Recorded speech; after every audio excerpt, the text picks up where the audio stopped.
अक्षय तृतीया व्रत कथा। हिंदू धर्म में वैशाख शुक्ल पक्ष की तृतीया तिथि का विशेष महत्व बताया गया है। इस दिन देश भर में अक्षय तृतीया का महापर्व मनाया जाता है।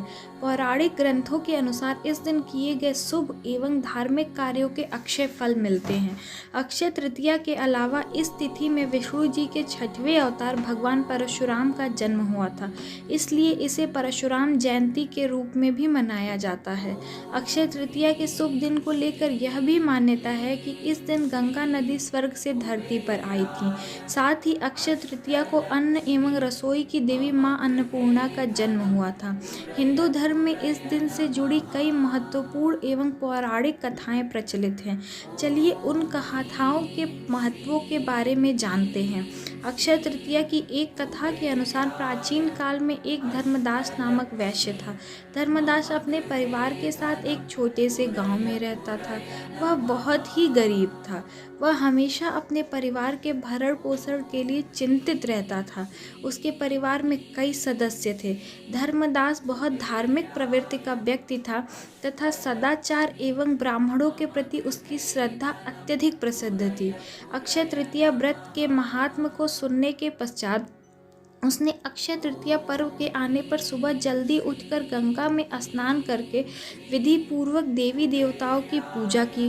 व्रत के दिन सामर्थ्यानुसार जल से भरे घड़े में पंखा, जौ, सत्तू, चावल, नमक, गुड़, सोना आदि वस्तुएं भगवान के चरणों में रखकर ब्राह्मणों को दान किया।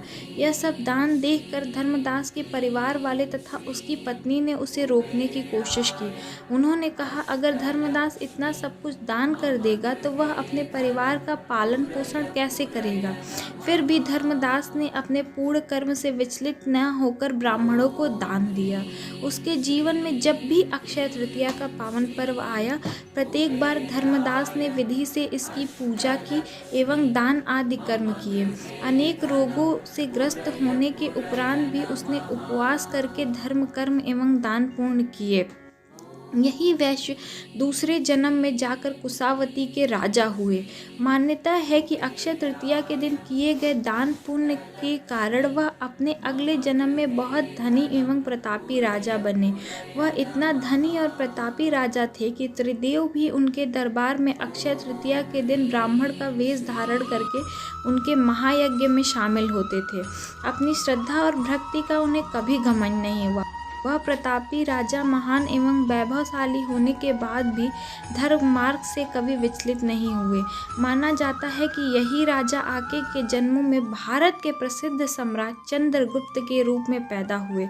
जैसे भगवान ने धर्मदास पर अपनी कृपा की, वैसे ही जो भी व्यक्ति इस अक्षय तृतीया की कथा का महत्व सुनता है वो एवं विधि विधान से पूजन एवं दान कर्म करता है, उसे अक्षय पूर्ण एवं यश की प्राप्ति होती है। धन्यवाद।